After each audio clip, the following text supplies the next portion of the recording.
Hey everybody, Josh DiStefano here, pianist, composer, writer, teacher, and today I thought I'd talk to you a little bit about hand independence. But before we do that, why don't you go ahead and subscribe to the channel if you're new, and please ring that bell. So today we're going to talk a little bit about hand independence. And this is important, especially when you're playing solo piano. Because sometimes you want your hands to be able to do the same thing and work together on a team. And other times, especially if you're playing a lot of solo piano, you're going to be able to want the hands to work independently from one another. Hey, you want to give me a hand with this? Hell no, I've got my own things going on. Jackass. So to be able to develop hand independence, you need one hand to work on autopilot.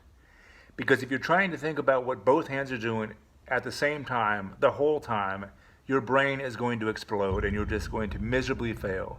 So you need one hand that you don't have to think about.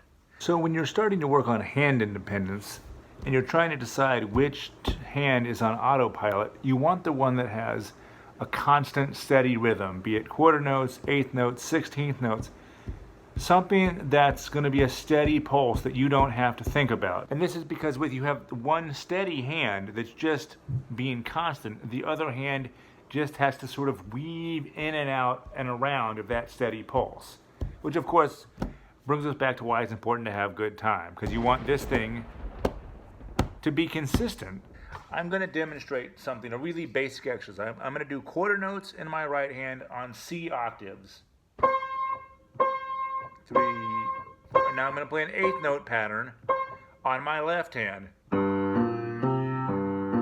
which is just G, B flat, C.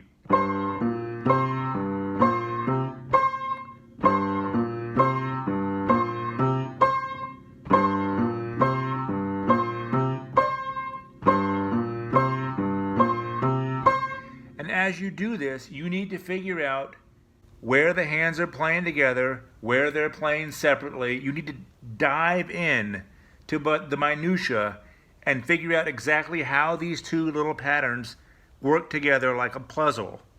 Do it slow, do it with the metronome. But if you can do this, this is the building block of all hand independence, because it just becomes more advanced from here on out. You start to get more creative, more hands doing more things.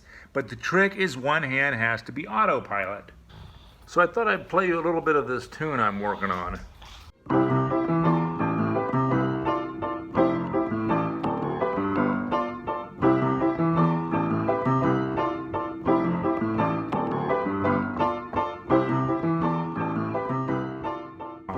So when I did it, I tried to get the right hand to work on autopilot, because the right hand for me is stronger. I'm right-handed. And I can do this without really thinking about it. Now the left hand is easy by itself, but it does involve more focus. So you just have to figure out how the left hand is interweaving with the right hand. And if you have to, you can keep it all on the same notes.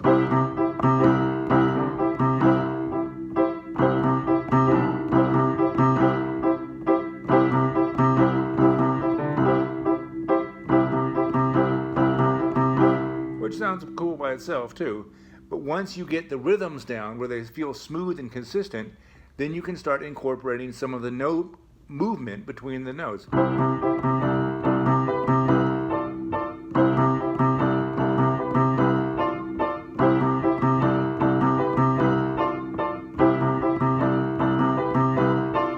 Or with the left hand.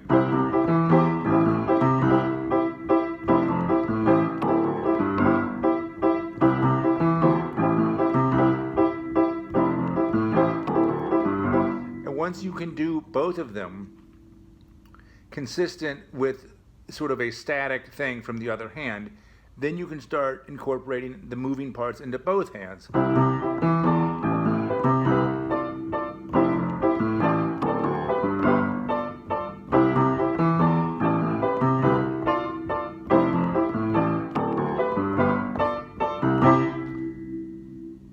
And then you just slowly speed it up till you get it to the tempo you want it. If you like the thing, please leave me a comment. As always, thanks for watching, and I'll see you next time